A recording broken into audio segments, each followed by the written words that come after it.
All right, let's have a look at one of the new features in Caustic 3.2, which is merge rack to instrument.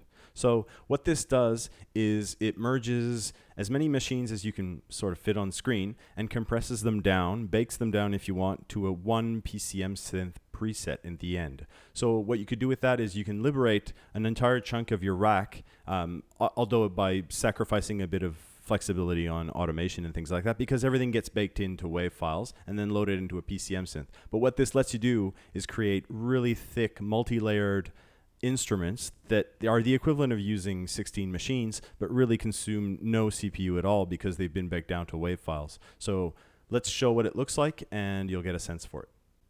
So I'll start off by adding a few machines that we want to combine. Let's add a PCM synth, say with a piano, and a KS synth. Let's use kind of a plucked sound. And I'll also add a beatbox, and I'll show you why in a second. And maybe something a bit thicker, maybe a modular.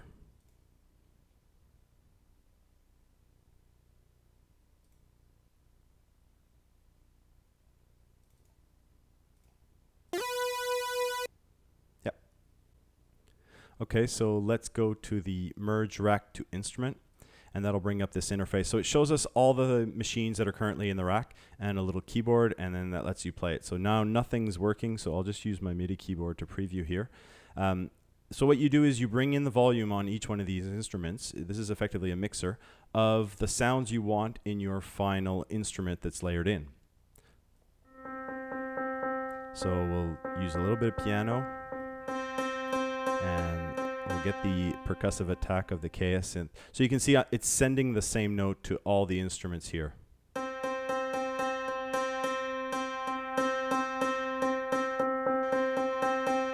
And let's get some modular.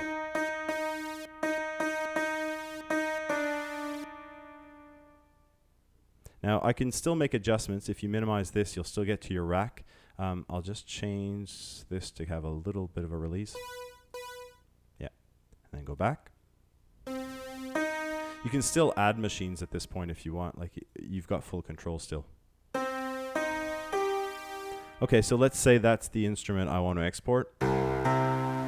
Now, let me just go through and show you what the beatbox, what I had in mind here.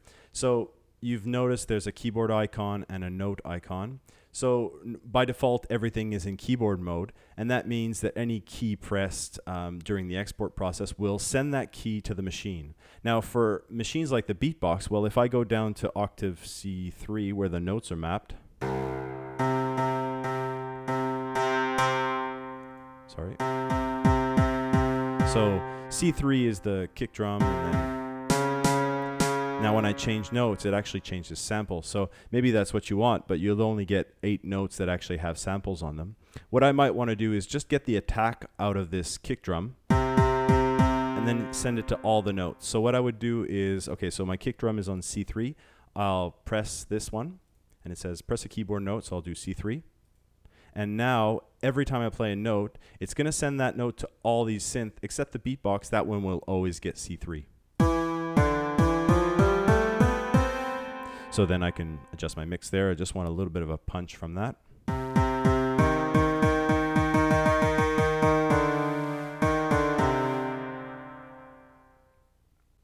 All right, so obviously you can keep going, add machines, layer it up as thick as you want, doesn't really matter. This is all going to be exported down and liberate the CPU. So let's go to the export screen, and now we'll give it a name.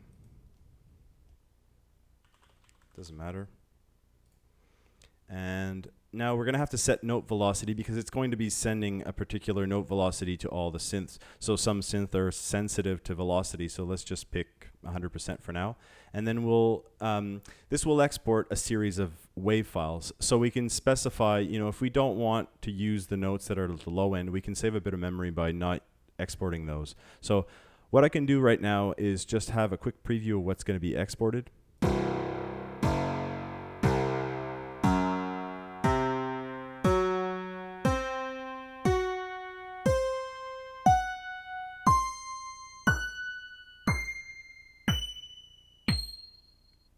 So maybe I want to take out those extremes, the first and last octave.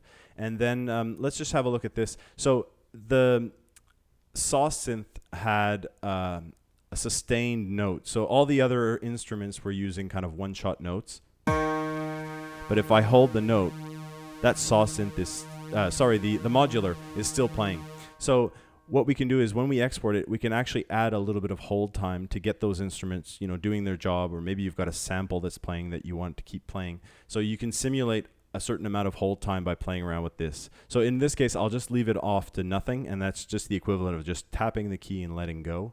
And then the release time is the tail time it lets export into the WAV file, so that it leaves your instruments to complete their tails and kind of rep down to nothing. Otherwise, it would just cut them off if the WAV file cuts too early. So it's kind of up to you to find a proper release time for the instruments you've got and their tails. So as I said, we can sample a certain number of WAV files that are going to be produced from this. So we can sample, twice per octave as it's set up by default, but we can go down to 1 semitone. So that's effectively 1 file per note. That's good if you've got something like a drone note that's meant to accompany. So if you have set up a drone like a keyboard that uses a single note. So rather, let's say I had this KS synth using C3 as well. So now,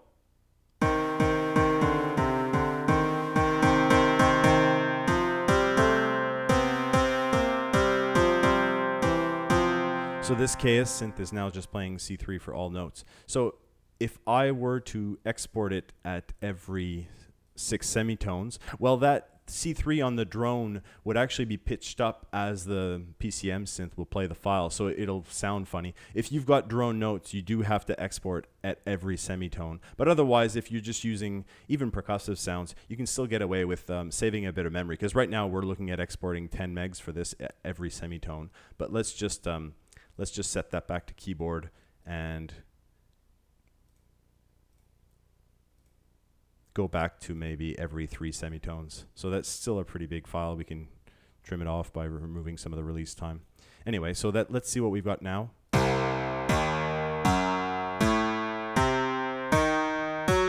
Yeah, the KS synth is a bit loud now. Anyway, so once you've got that set up, you can export it.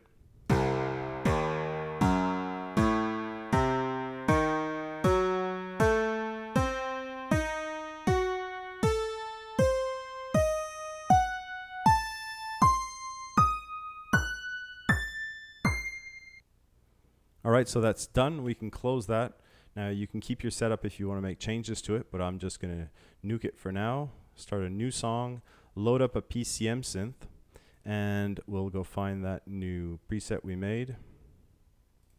And now we can just play it simply, and we get the same sound with pretty much just one instrument in our rack.